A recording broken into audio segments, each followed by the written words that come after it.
particularly, they were into fire yogis, so you needed ghee. And you may have noticed, with some dismay, or some with surprise, that our ghee is worth, I don't know, 70 crowns a litre. So imagine that you have to do fire yogis with tons and tons of ghee. In fact, one of our members of our community is away currently doing fire yoga. So if you get married, or you have other ceremonies, you have to have ghee. In fact, we have a fire ceremony every single day here. Every single day we use a fire ceremony using ghee. You may recall, you may note, that we often give the fire wicks to the deities. So it's all a little version of a fire yoga. We don't have many fire yogas here. We specialize in the Hare Krishna mantra, which we just experience. So in those days, yoga was very important. That's why it's mentioned here that these were thinking, I'd like to have that cow. Imagine someone's got something. It's like a touchstone. We've heard a touchstone is something that whatever you touch turns to gold. Imagine having something of such value. You'd be very hard pressed to keep hold of it. Someone is going to want to steal it. So this tendency to steal something very valuable was there even a long time ago, and even with people of extraordinary caliber. So they turned up at this place, and there's this cow producing unlimited amounts of milk, and they thought, I think I would like to have that somehow or other. Anyway, the whole story ensues. The cow is stolen, and it's retrieved, and it's very fascinating. So actually, Kamadenu is very significant for us. We have Kamadenu cows in comparison to ordinary cows. I was just doing an assessment. Right now we're doing our annual end-of-year assessments about various things, and it was reported to us that our two cows here have given 8,000 litres of milk in 2024. And the previous year, they probably gave similar amount. And before that, the year before that, we had bought them from a farm. So we bought them from a farm, and they must have given similar figures to that. That means in total that's 32,000, is that right? It's 20, what's 3 times 8? 24,000 litres. That means each cow has given about 12,000 litres of milk over its lactation. The best commercial cows give about 10,000 litres of milk in their lactation, of course over a short period of time. So our cows are given more milk than the best of cows that you find commercially. Of course, we do it over a longer lactation, but still, it's those cows are giving milk, and they're still going. They may give milk for another 1 year or 2 years. We find on average that our cows will, if you let them give milk, on average they'll give milk for 4 years. Sometimes we have cows that give milk for 10 years without even having a calf. Sometimes we hear cows that give milk for 14 years without having a calf. Now, you ladies who fed children know that as long as you keep feeding your child, you keep producing milk. So cows have that same motherly ability. So here we're getting a little insight. It's very interesting because Prabhupada takes the philosophy of the Bhagavatam and brings it to his movement. Purport. Jamadagni was more powerful than Kartavir Arjuna because of performing the Agni Hotra Yagya with clarified butter received from the Kamadenu. So what it's talking about is there's some universal system that you do there's a fire, you say certain sacred mantras, you feed the fire with ghee, and you're in communion with the demigods. You're in communion with how the universe is structured, how it's controlled, how it's operating, and you can invoke certain things, you can get certain things, you can become wealthy, whatever. And the Bhagavad Gita tells us that everyone should do sacrifice, otherwise the rewards we get in life will become diminished. Now again, we specialize in the Hare Krishna mantra, but this fire sacrifice, it's as relevant today as it's always been. It's still potent, although we don't normally have the people who can articulate the Sanskrit very well. We have a Sanskrit scholar over in the corner there. He's probably cringing his ears at hearing my recitation of the Sanskrit, but you have to pronounce it in a certain way. So in those times, fire yoga was very, very important. Not everyone can be expected to possess such a cow. Nonetheless, an ordinary man may possess an ordinary cow. Give protection to this animal, take sufficient milk from it, and engage the milk to produce butter and clarified ghee, especially for performing the Agnihotra Yagya. This is possible for everyone, Srila Prabhupada says. And you think, yes, I must do it. In fact, some devotees, they got inspired by such words, and they went out and got their own cow. Has anyone here got their own cow? Anyone ever had their own cow? Okay, welcome. So one of the issues we have in a practical setting, I see this verse as like a barometer. It kind of gives us the measurement of Vedic culture and a society governed by cows and cow protection. And the issue that we have is, how do you pass that down to the next generation? We may be all inspired, yes, I'm going to do what the Bhagavatam says, I'm going to go and get my own cow and have my own milk, have my own fields.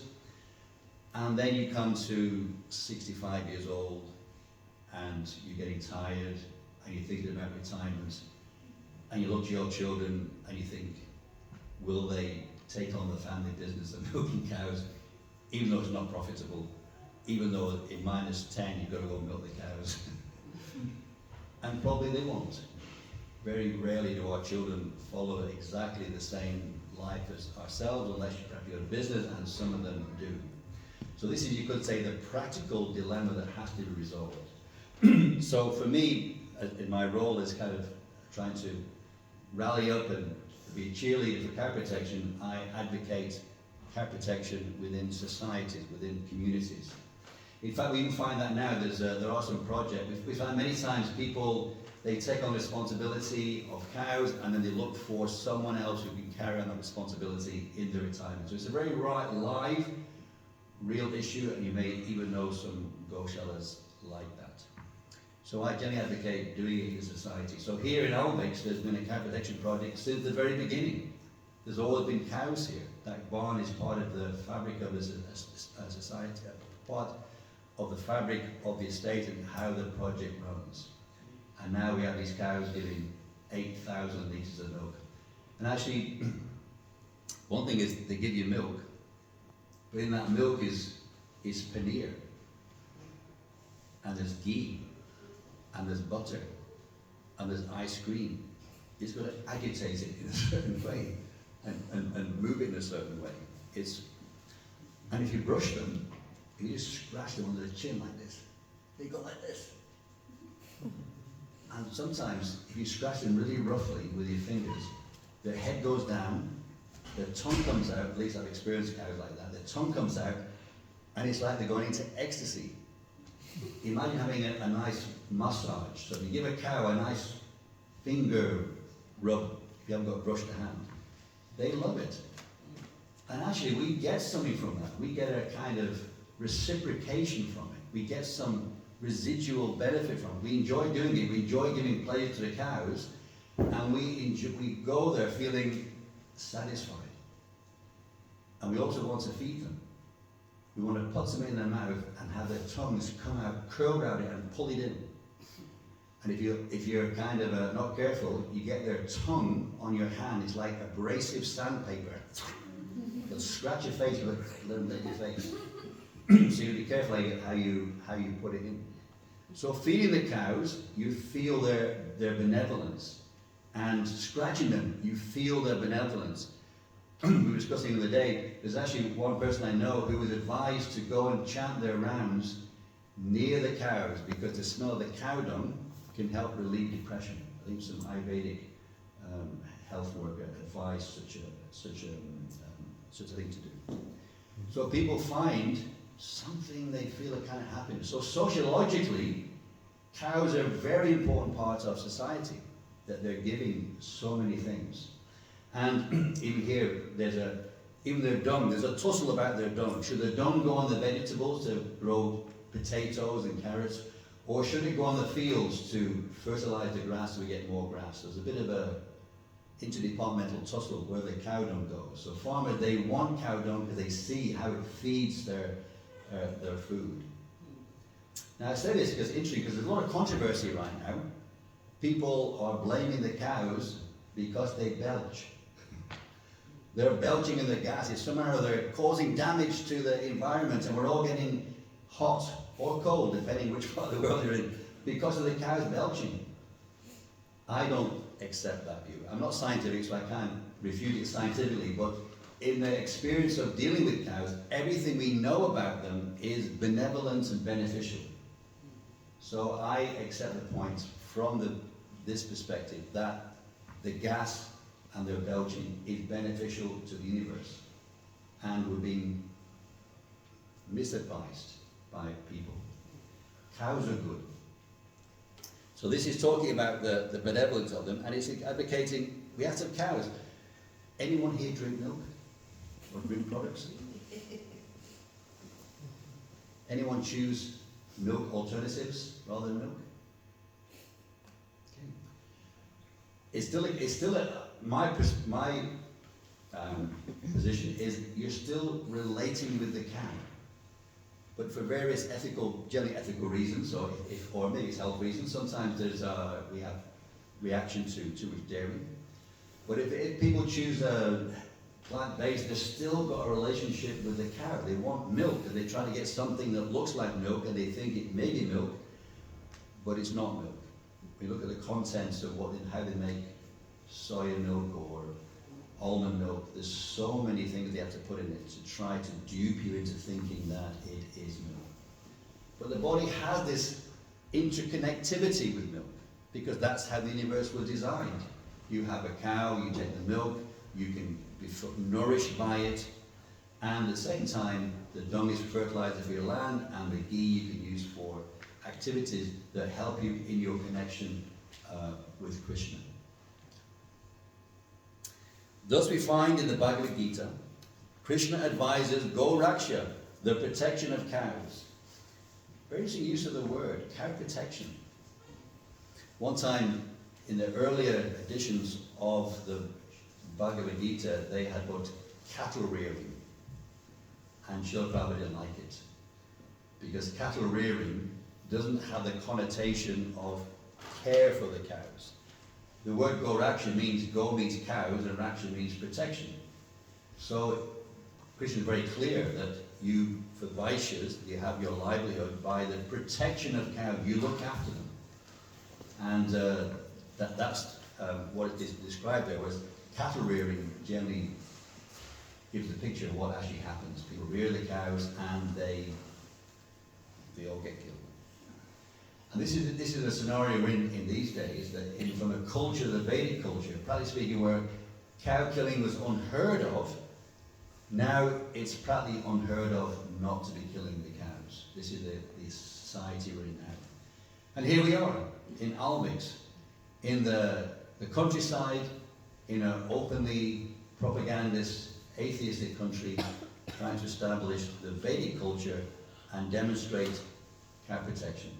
So it's quite a challenge. Amongst all the other challenges establishing a community, we also have to establish cow protection in this setting. We have to somehow or other live the goal of Goraksha.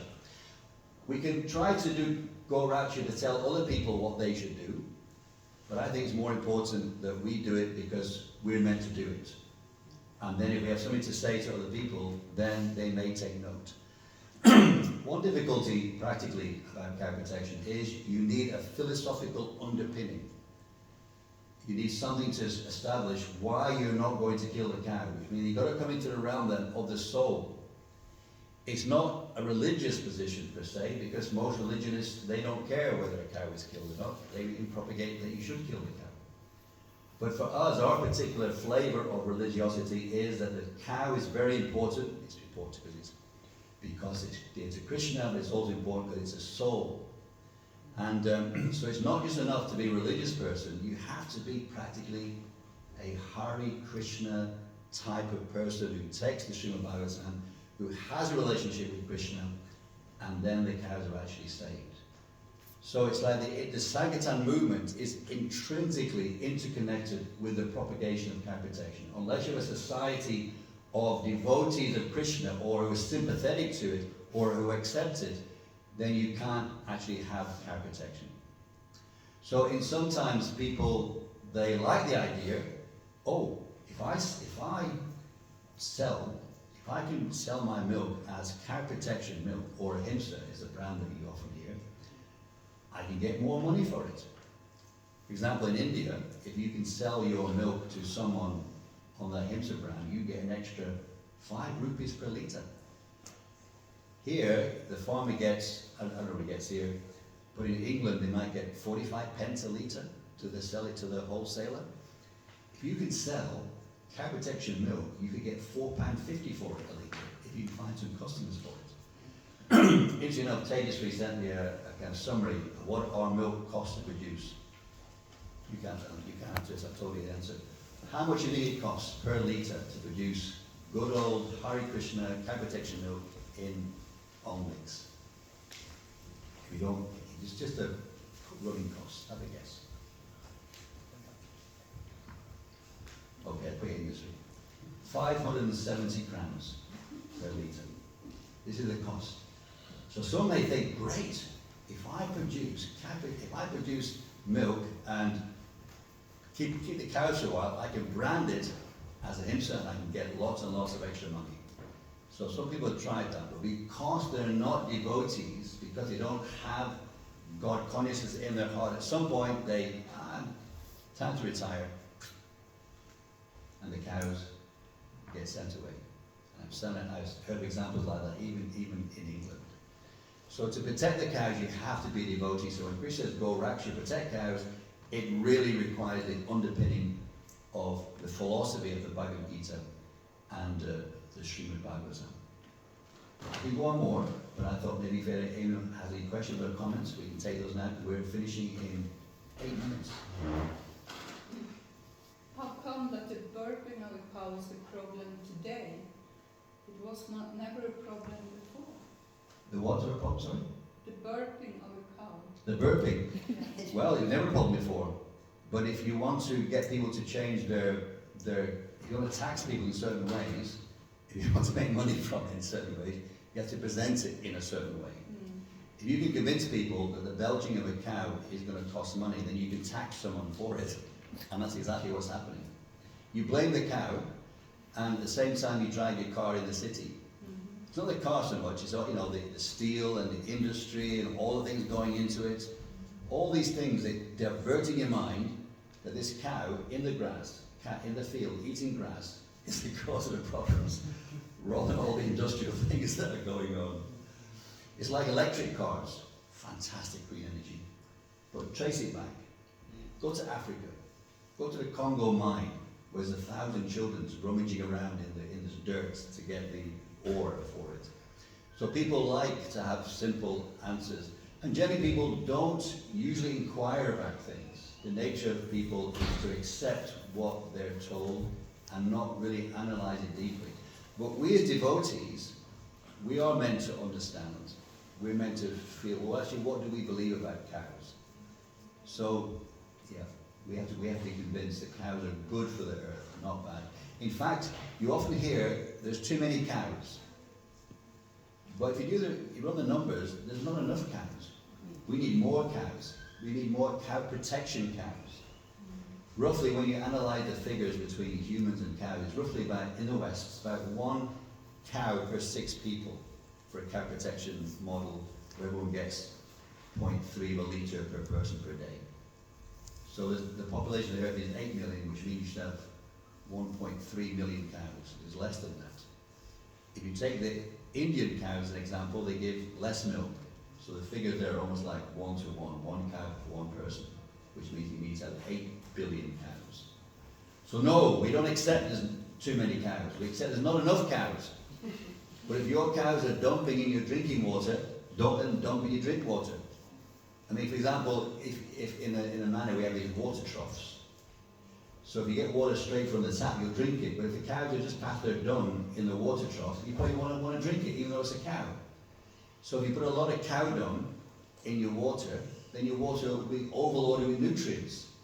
So the problem's not the cows are passing manure, the problem is you let the dung go in the streams.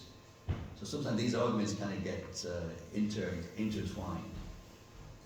So it'd be kind of clear, what is it that we believe? No, there's not enough cows, we should have more cows. Any other points? I just wonder if you heard about the experiment which is made now by this Almviks company, which is Danish-Swedish company, but they made experiment on some parts in England.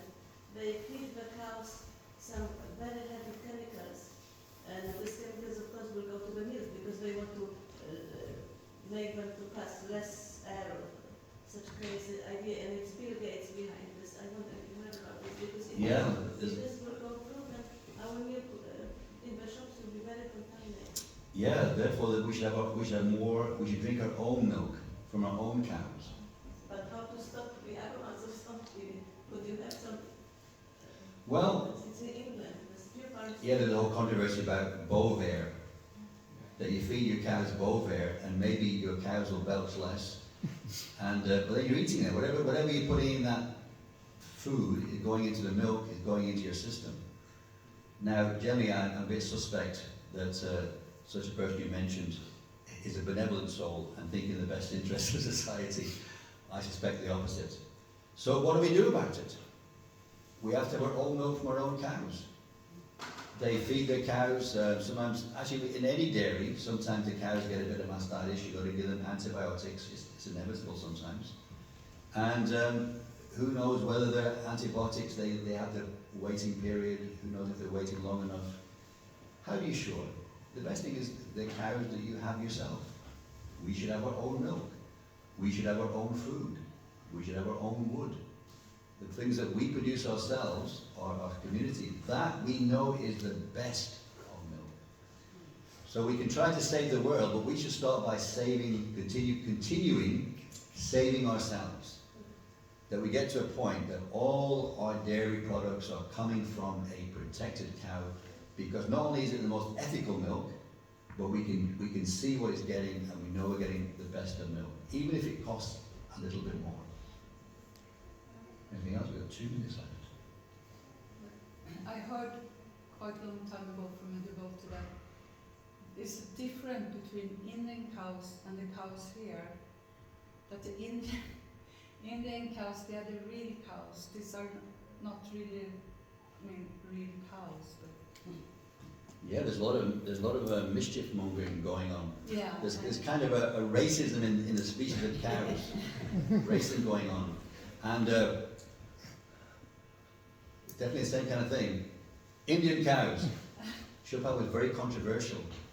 He told the devotees to take the Western cows to India in Mayapur to Jayapataka Maharaj. He said, why don't you breed the Western cows with the Indian cows to get a breed of cows that is more heat resistant and tick resistant or bug resistant and gives a good yield of milk. Our cows are giving 15 litres a day, 10 litres a day our cows are giving. Their cows are giving some of them 1.5 litres of milk a day.